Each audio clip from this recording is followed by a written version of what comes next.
Hey there, welcome back friends. In this video we will talk about help, so let's get started.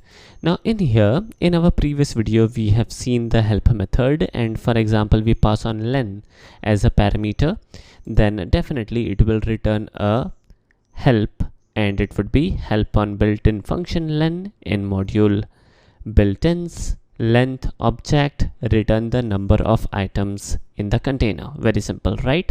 So help is something which is very useful. Likewise, for example, I copy this, paste it in here and pass on print. Then this will again give some kind of documentation. This is cool, this is nice. Now in here, for example, I type in print. When it comes to Jupyter, we can again make use of shift tab, and this will give us the documentation. And what is this? This is docstring. So take a note of it. This is a docstring, and using the docstring we get the help. Now for example, we define a method by the name of hello, and this receives name, right? And in here this returns hello plus name, right? Let me run this, and now if I call in hello method and I pass on my name in here as a string and run this, then it will simply return hello Chand. Fair enough, right?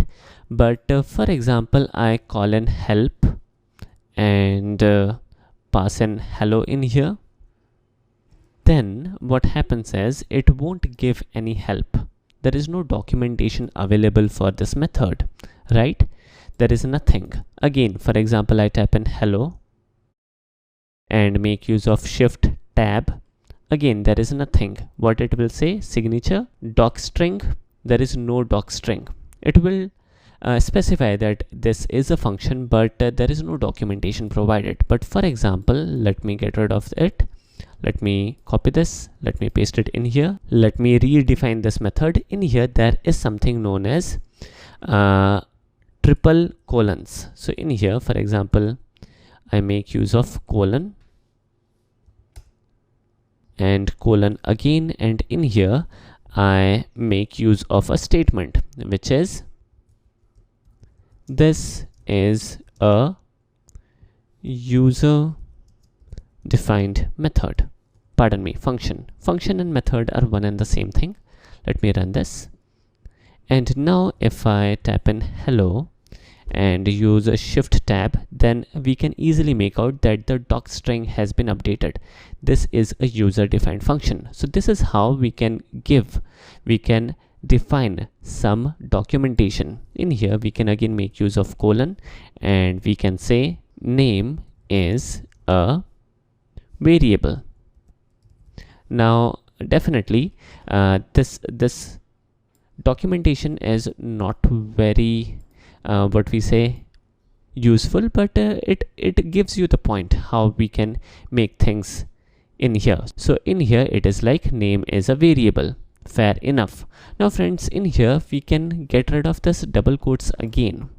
As soon as we make use of these three single quotes, everything is a comment. It will not get executed.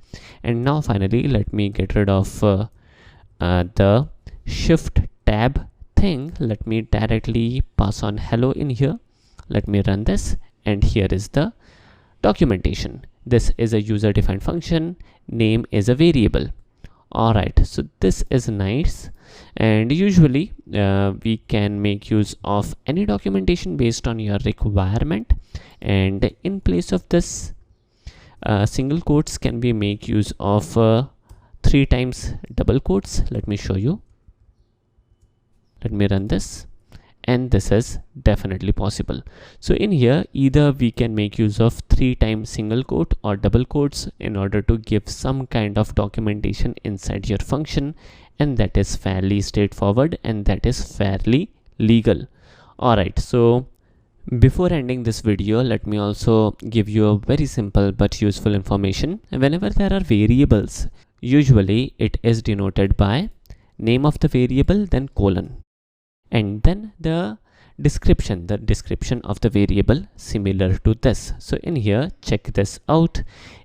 This is nothing but the documentation, and there are these variables like file and then a statement, right? So give a proper documentation, proper statement, and this type of documentation is very useful, and in many of the organization this is mandate in fact. So this is nice. All right, so that's it for today. I hope you guys enjoyed this video. Thanks for watching. Have a nice day and take care.